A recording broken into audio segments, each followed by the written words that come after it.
আসসালামু আলাইকুম ফ্রেন্ড, আজকে আমি বানাবো একটা সহজ রেসিপি যেটা বানানোর জন্য সময় একদম কম লাগবে। আপনারা 5 মিনিটের মধ্যেই বানিয়ে ফেলতে পারবেন, আবার উপকরণও অনেক কম লাগবে। তো এটা বানানোর জন্য প্রথমে আমি অনেকগুলো পেঁয়াজ কুচি নিয়ে নিয়েছি। যথাসম্ভব পাতলা করে কাটার চেষ্টা করবেন, আমি অতটা পারি না, তাই মোটামুটি হয়ে গিয়েছে। তার মধ্যে নিয়ে নিয়েছি কিছুটা লবণ।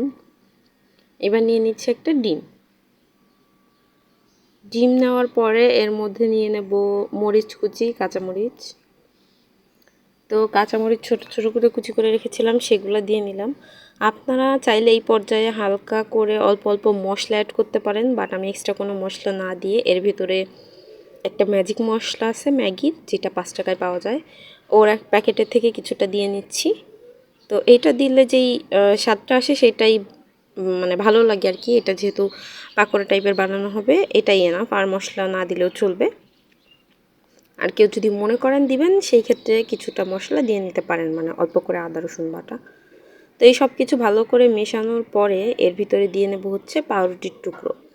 কয়েকটা পাউরুটির টুকরো এর ভিতরে দিয়ে নেব। আপনারা যদি মনে করেন পাউরুটিটা বেশি ড্রাই, তাহলে একটু পানিতে ভিজিয়ে নিয়ে তারপরে দিতে পারেন। তবে যেহেতু ডিম দেওয়া হয়েছে, পাউরুটি কম ইউজ করছি, সেই ক্ষেত্রে এটা না ভেজালেও চলবে। আমি না ভিজিয়ে ভালো করে মাখিয়ে নিচ্ছি।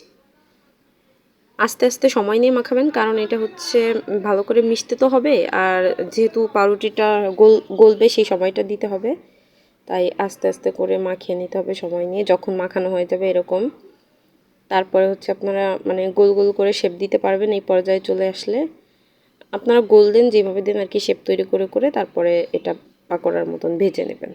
আমি কড়াইতে তেল গরম করে নিয়েছি, আর এইগুলো এক একটা করে দিয়ে নেব। লালচে লালচে হয়ে যাওয়া পর্যন্ত ভাজতে হবে। যখন লাল লাল কালার হয়ে যাবে, মনে হবে যে এটা যথেষ্ট ভাজা হয়ে গিয়েছে, তখন এটা চুলা থেকে তুলে নেব। দেখুন কীরকম কালার হচ্ছে। এগুলো কিন্তু অনেক ক্রিস্পি হয়েছে, তাহলে ফ্যামিলির সবাই নিয়ে অল্প সময় এনজয় করার জন্য এই খাবারটা তৈরি করে নিতে পারেন। আল্লাহ হাফেজ।